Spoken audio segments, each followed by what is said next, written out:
کوئی بھی نہیں کر سکتا. ہم آپ کے خلاف ایک ایسی ایف آئی آر دیں گے کہ آپ پوری زندگی اندر ہوں گے. جناب وہاں پر فرعونیت والا جب وہ لہجہ دکھایا گیا تو ڈکی نے کہا کہ جناب آپ نے تو میری فیملی کو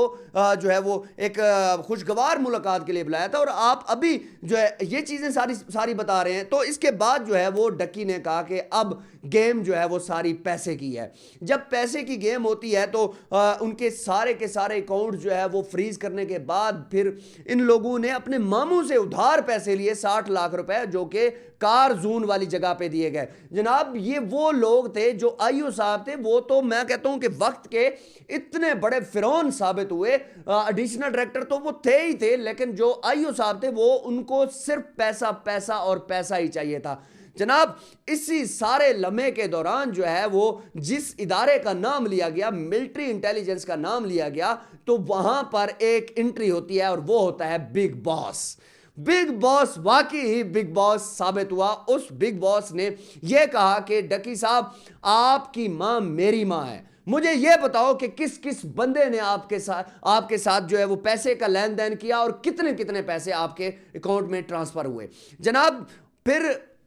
کتنے پیسے آپ کے اکاؤنٹ میں ٹرانسفر کروائے جاتے ہیں, کہاں سے لیے جاتے ہیں, یہ ساری چیزیں انہوں نے ڈیٹیل جب مانگی تو ڈکی کو لگا کہ اب میری دعا جو ہے وہ قبول ہو گئی ہے. وہ ڈکی جو کہ 10 دن ایک کمرے میں, اندھیرے والے کمرے میں بیٹھا رہا اور گندے کمرے میں بیٹھا رہا اور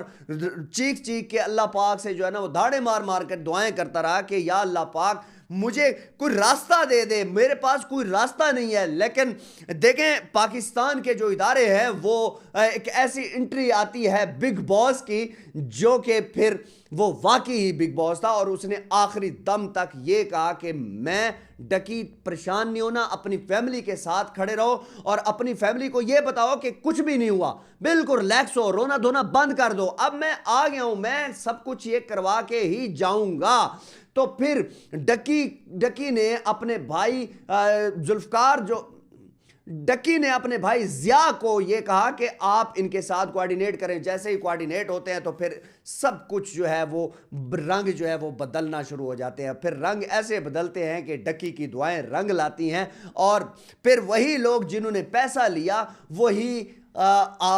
اندر ہو گئے. جب جیسے ان کی گرفتاریاں ہوتی ہیں پھر ان کے خلاف جو ہے نا چلان وغیرہ, یہ ساری چیزیں, یہ کون تھا؟ یہ ملک پاکستان کے ادارے ہیں. یہ وہ ادارے جن کو ہم فخر سے کہتے ہیں کہ جناب یہ ہمارے ادارے ہیں. اور جس طریقے سے بگ باس نے وہ انٹری ماری, کیا اس بگ باس کا کوئی نام بتا سکتا ہے؟ جناب نہیں, میرا کوئی نام نہیں بتایا جائے گا اور نہ ہی کوئی پوڈ کاسٹ دی جائے گی, اور ایسا کچھ بھی نہیں ہوگا. آپ ٹینشن نہ لیں, ہم آپ کے لیے بیٹھے ہیں, ہمارا کام یہی ہے. جب اداروں کے اندر بیٹھے ہوئے لوگ اپنا کام کرتے ہیں نا تو پھر اسی طرح بگ باس کی انٹری ہوتی ہے. یہ پاکستان کا فخر ہے اور یہی ادارے ہمارا جو ہے وہ ایک سر کا تاج ہے. جناب ڈکی صاحب جو ہے وہ جس طریقے سے یہ سارا ٹائم گزارتے ہیں, مجھے ایک بات سمجھ میں نہیں آتی کہ جناب ایک غریب بندہ جو کہ جس کے پاس کچھ بھی نہیں ہے, نہ ہی اس کے پاس سوشل میڈیا کی کوئی پاور ہے, نہ اس کو کوئی میڈیا کور کرتا ہے, اس کے ساتھ کیا ہوتا ہوگا. یہ سوچنے والی بات ہے کہ ڈکی کے ساتھ جس طریقے سے ہوا, آپ اندازہ لگا سکتے ہیں کہ جو ایک غریب بندہ ہے اس کے ساتھ جیل میں کیا ہوتا ہوگا, یا کتنے ایسے کیسز پڑے ہوئے ہیں کہ جن لوگوں کے اوپر یہ چیزیں ڈالی جاتی ہیں یا کوئی چیز ان کے اوپر کوئی بناوٹی کیس بنائے جاتے ہیں تو پھر وہ بیچارے تو پوری زندگی سڑ جاتے ہیں. یہ ڈکی تھا کہ جس طریقے سے اس نے سروائیو کیا جیل کے اندر, یا اللہ نے اس کی سنی, یا جو این سی سی اے کے جو کرپٹ افسران تھے ان لوگوں کے اوپر جس طریقے سے جو ہاتھ ڈالا جاتا ہے, تو یہ اللہ کی طرف سے اس کی ایک ایسی مدد آتی ہے. ہمارے ملک پاکستان کے جو ادارے ہیں وہ سارے جب بیچ میں آتے ہیں تو پھر رنگ بدل جاتے ہیں اس کیس کے. جناب میں سمجھتا ہوں کہ ڈکی نے آ کر ہر وہ چیز بتائی جو کہ ہر ملک پاکستان کے شہری کو سننی چاہیے. ڈکی نے یہ کہا کہ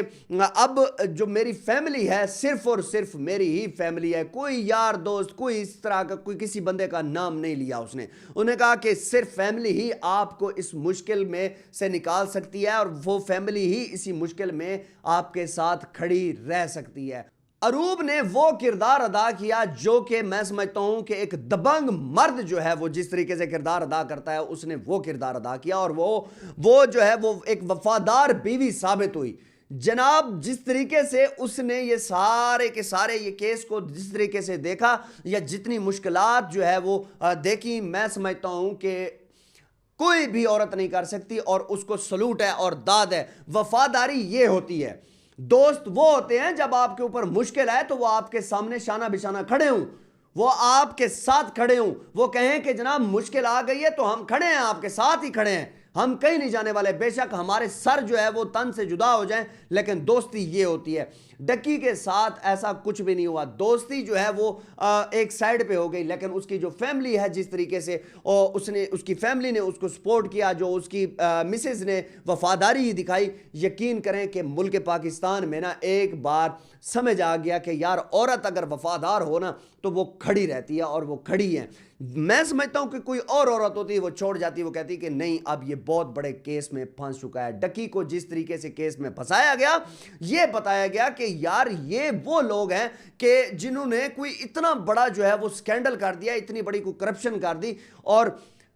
حالات آپ کے سامنے تھے۔ ڈکی کے اوپر وہ ایلیگیشن ڈالے گئے جو کہ بے لیبل تھے، لیکن اتنا لمبا ریمانڈ، 23 دن کا لمبا ریمانڈ، ڈکی کہتا ہے کہ میں نے صرف اور صرف 23 منٹ کے اندر اندر ان کو سب کچھ بتا دیا، وہ سارا کچھ بتا دیا، بینک اکاؤنٹ کے جو پاسورڈ تھے، یا چینل کے پاسورڈ تھے، یا جی میل کے پاسورڈ تھے، یا لیپ ٹاپ کے پاسورڈ تھے، سب کچھ میں بتا چکا تھا 23 منٹ کے اندر، تو مجھے 23 دن کا اتنا بڑا ریمانڈ کیوں دیا گیا؟ میں وہ بندہ ہوں جس کے لیے اتنا بڑا ریمانڈ جو ہے وہ این سی سی اے نے لیا، حالانکہ یہ ریمانڈ اتنا زیادہ بنتا نہیں تھا۔ 23 منٹ کے اندر میں نے ساری چیزیں وہ بتا دی، لیکن پھر بھی جو ہے مجھے مار پڑی، مجھے اتنا مارا گیا، اور بار بار جو ہے وہ انہوں نے ایک اور بات کی کہ جب ایک میرا دوست پیزا دینے گیا، وہ انہوں نے نام بھی لیا اس دوست کا کہ وہ پیزا دینے گیا، تو میں نے اس کو کہا کہ جناب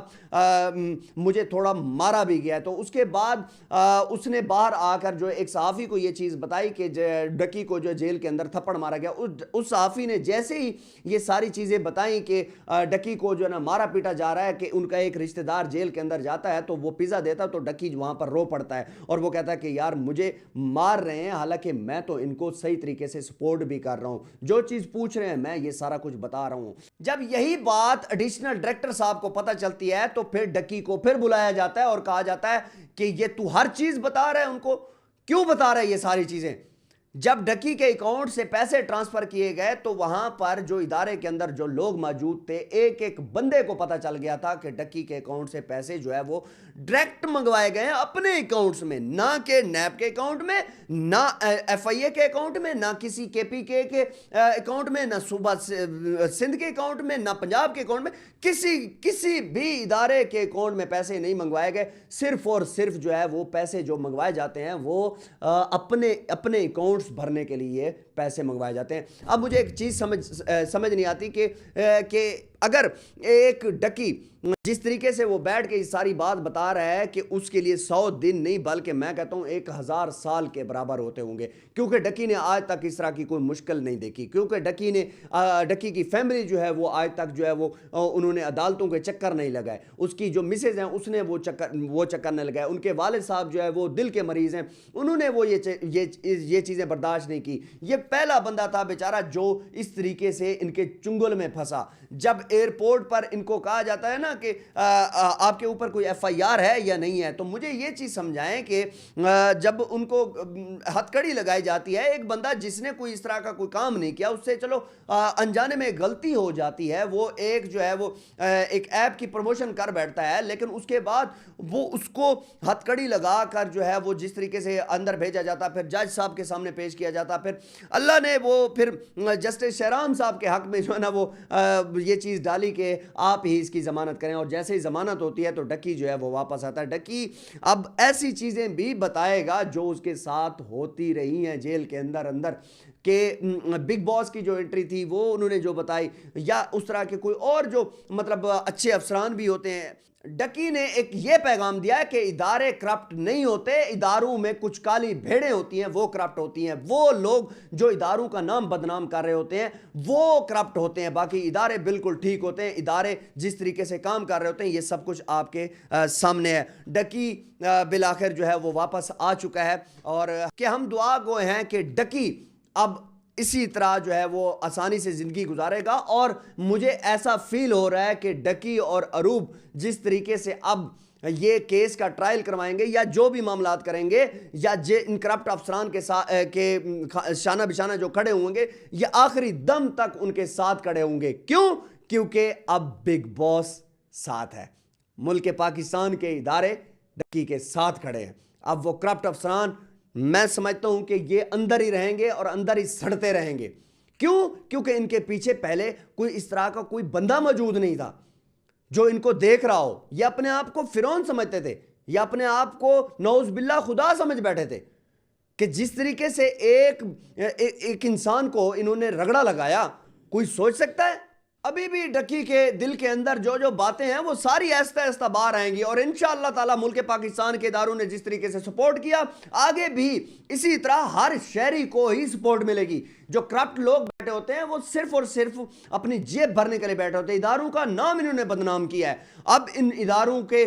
جو لوگ اب ان کے اوپر پکڑ دھکڑ کریں گے انشاءاللہ تعالی, یہ یاد رکھی جائے گی. ڈکی نے ایک بات سب پاکستانیوں کو بتا دی کہ ادارے آپ کے ساتھ کھڑے ہیں, اور ہم ہمیشہ دعا گو ہیں کہ ڈکی یا کوئی بھی بندہ اس کے اوپر اس طرح کا مشکل وقت نہ آئے. اور سلوٹ ہے بگ باس کو اور اس کے بعد اروب کو, جس طریقے سے انہوں نے بڑی وفاداری سے جو ہے وہ یہ پورا جو ہے وہ اپنا رشتہ نبھایا, ان کو بھی سلوٹ ہے. اور خاص طور پر میں سمجھتا ہوں کہ